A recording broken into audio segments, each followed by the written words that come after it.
qaama saalaa kiyya keessatti gadina waraanaa na dhukkubaa jedhanii ijoolleen hedduu assalaamu alaykum warahmatullaahi wabarakaatu. Jalqaba irratti jirra jirtu amantii fi kutaan gandaan osoo waliin qoodin Oromoo warroon afaan kana dhageettan Oromoo taatanii abbaa barbaadan saba barbaadan taha.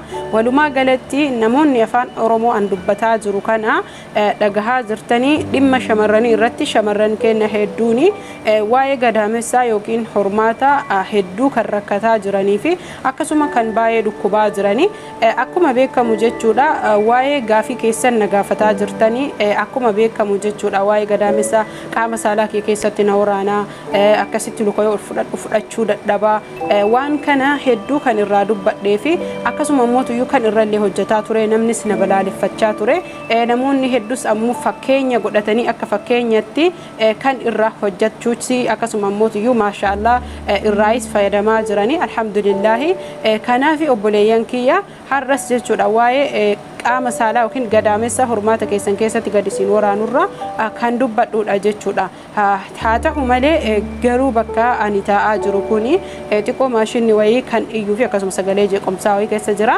Na of kolchaa dhiifama isiniin jecha akka viidiyoo kan hanga xumuraatti dhageettanii obboleeyyan keessaniifis sheer gochuun irraa fayyadamtanii bu'aa irraa argattan inshaallahu ta'ala abdiin qaba.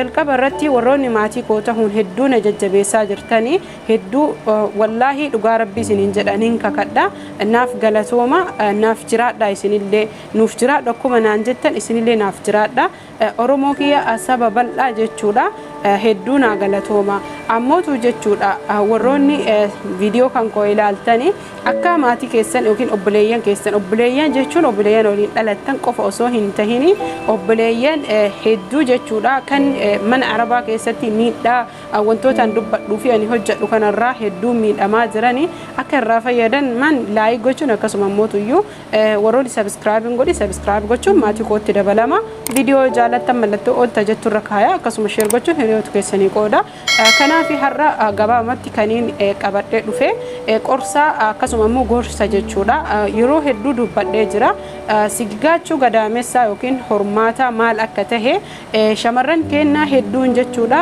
biyya arabaa keessa faffacanii carraan jireenyaa isaan facaasee waan jiraatanii fi waa'ee gadaamessas tahee hormaata kan irraa hin beeyne jechuudha dhugaa rabbii dubartiin kennaa jechuudha gadi ta'anii bowlii godhanii kan kahan malee qaama isaanii irra maaltu akka jiruu fi maaltu akka hin jirre kan hin beeyne hedduutu jira jechuudha haa ta'u malee alhamdulillah inshaallahu ta'ala warroota nama qeeqan akkasuma mootuyyuu waan hamaa namaaf yaadan osoo hin tahini ani dubartii afaan Oromoo afaan qulqulluu tahe kana jechuudha yookiin afaan bilisa tahe dubbataa jiru kana dhagahanii guutuu dubartii jechuudha afaan kana kan beekanii dhagahanii dhugaa rabbii jechuudha waa'ee gadaamessaa yookiin ammootuyyuu dhukkubbii hormaataa irratti kan dubbadhuu fi akkasuma ammootuyyuu ijoollee dhaloota reef lafaa dhufaa jiran kan waa'ee walumaa galatti hormaataa fi akkasuma immoo gaa'ilaa hin beeyne kan barsiisuu fi akkasuma ammootuyyuu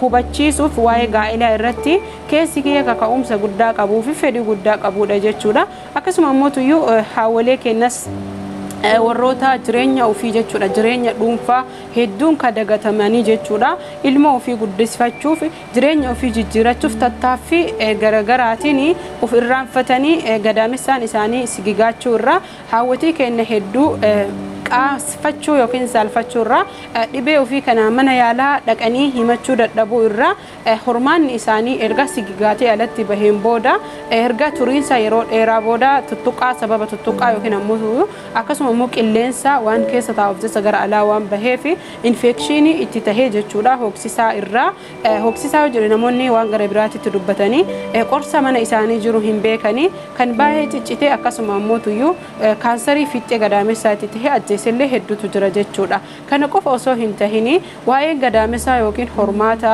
dubartii namoonni hedduu osoo hin beekin jechuudha yeroo bowlii yookiin ammoo fincaa'uu hedan iddoo teessuma isaanii osoo hin laalin akkasuma uffannaa isaaniillee osoo hin laalin yeroo ammaa kana jechuudha haawwaleen kenna duraaniin iddoo itti ta'anii bowlii godhan hin laallatanii wantoota akkasii irraa infekshiniin hedduu kan isaan saaxiluu fi akkasuma immoo hoksisaa qaama saalatiin kan saaxilu garuu garuu kan hin himanne hedduu kan dararaman haa ta'u malee isaan kan qayyatanii fi aarota garaagaraatiin kan infekshinii yookiin baakteeriyaa fi faangisiisan isarraa ajjeesan jechuudha. Keessattuu jechuun ijoolleen keenya kan biyya Arabaa jiraattan haalata kanaan beeytanii intihaabal bawli yeroo hedduu ummanni Arabaa jechuun mana yaalaa dhaqan kan dubartiin keenya yookiin ijoolleen keenya soba dubbadha taananiin dhugaa rabbi inni sobdaa jedhaa dubbadha. Ijoolleen hedduu kanaan kan saaxilaman jettu intihaaba bawlii jechuun infekshinii fincaanii jechuudha. Infekshinii kaleen keessa yookiin gadaamessaan keessa hormaanni godhate jechuudha.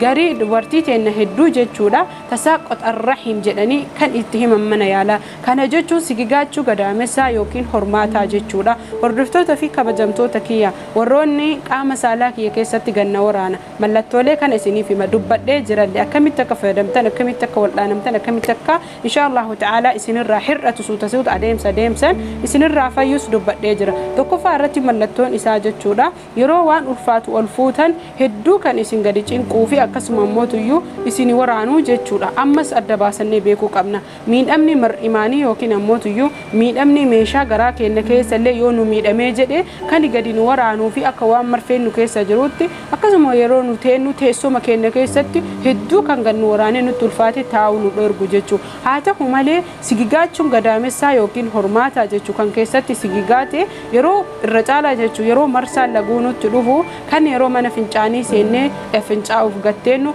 gadi nutti dhiibufaatuu fi akkasuma gannu dhiibuu fi sammalee jechuudha hedduu kan nu dhukkubu. Warroonni gaa'ela qabdanii abbaa manaa keessa wajjin mallattoolee isaati jechuudha. Yogguu raftan kan baay'ee isin dhukkubuu fi namoonni dhukkubbii yoo jedhu dhukkubbii garaa biraas akkas osoo hin tahin gadaamessaan keessan hedduu jechuudha. Walumaa galatti baay'ee kan abbaa manaa keessan isin dadhabsiise yookiin ammoo isin jibbisiise hanga jireenya gaa'elaa kana jibbitan kan geettanidha jechuudha. Itti aansee jechuudha. Yeroo dadhabbii yookiin ulfa garatti baattanii daa'ima garatti baattanii jettan daa'imni luqqeettuu yookiin luka keessan keessatti kan hedduu gadi isin dhukkubuu fi luka keessan keessa ol fuutanii deemuu dadhabdanidha jechuudha. Warroonni gaa'ela keessa hin jirre akkasuma mootuyyuu garatti daa'ima baattanii hin jirres mallattoolee hedduutu jira jechuudha. Mallattoo marsaa laguutu jira akkasuma ammootuyyuu garaan keessan handhuura jiraan bakka laafaa ta'e kanaan yeroo hedduu dubbadhee jira viidiyoos hojjadhee jira kan isin dhukkubuu fi baay'ee kan isin dararu jechuudha. Kanaaf adda baasnee kan beekuu qabnu sigigaachuu gadaamessaa yoo ta'e yeroo marsaan laguu nu dhufu hedduu kan nu dhukkubu jechuu fi kan nu jabaatudha. Miidhama mar'imaanii yoo ta'e yookiin ammoo miidhama keessa kennaa yoo ta'e jedhe yeroo marsaa laguu osoo hin tahini waan hedduu ulfaate wanni ulfaatu jechuun sigigaachuu gadaamessas akkasuma mar'imaanii meeshaa garaa keenya keessa kan miidhudha jechuudha. Haa ta'u malee yoo sigigaachuu gadaamessaa ta'e yeroo marsaan laguu isin dhufu gaa'ela keessa jiraadhu. Gaa'ela keessan jiraatiin abbaa manaa qabaadhu abbaa manaa qabaatu obboleettiitii dahii hin dahin jechuudha. Haa ta'u parsantii dhibbarraa 89 walumaa galatti yookiin 90 guutuun warroota gaa'ela qabanii fi akkasuma warroota daa'ima garatti baatanii bira darbanidha jechuudha. Irra caalaa kan sigigaachuu gadaamessaatiin miidhaman. Kana yoo jedhu warroonni gaa'ela hin qabne yookiin dubartiin hin deenne kanaan hin saaxilamtuu miti. Parsantii dhibbarraa parsantii 40tti yookiin hanga 50 dabalee jira. Dubartiin daa'ima hin qabne yookiin hin deenne yookiin gaa'ela keessa hin jiraanne kanaan miidhamuun isi sababni isaa waan ulfaatu hojjechuu waan ulfaatu ol fuudhuu fi dhaabbannaa yeroo dheeraa dhaabbattuu fi akkasuma teessuma yeroo dheeraa teettu sababoota kanniiniin jechuudha hedduu kan saaxilii fi sammalee jechuudha waan hedduun kan isi miidhee isii dararuudha. Hordoftoota fi kabajamtoota kiyya kanaaf addaan baasnee sirritti beeknee miidhama kam jennee wantoota fayyadamu ani yuutuuba kiyya irratti hojjedhee isiniif maxxansee jira jechuudha. Isinis kana ilaaltanii irraa fayyadamuun akkasuma mootuyyuu ogeeyyii fayyaa waa'ee gadaamessaa waa'ee hormaataa irratti xiyyeeffatanii hedduu hojjechuu fi akkasuma irraa fayyadamuu irraa fayyuu qabdan jechuudha. Ani kana kan isinitti dhaamadhu obboleeyyan kiyya warroonni afaan kana dhageettan saba barbaadan taha dubartiidha an dhukkubbii dubartii nin beeka an dubartiidha gaa'elas nin beeka maal keessa akka dubartii eenyummaan dhukkubbii dubartii hin beeku jechuudha. Dubartiin hedduu ka qaanfattuu fi akkasuma kan hedduu tuffatanidha. Sababa fakkeenyaaf jechuudha namoonni hedduu kan nama raajudha. Kanaaf namoonni hedduu adaa isin dubartiin akkanaati waan akkanaattu isin dhukkubaa jedhan dhibeenis raajii tahee jira. Viidiyoo isinitti dheeressu asumaan turtii gaarii fayyaan faaya subscribe like share gochuun na jajjabeessa.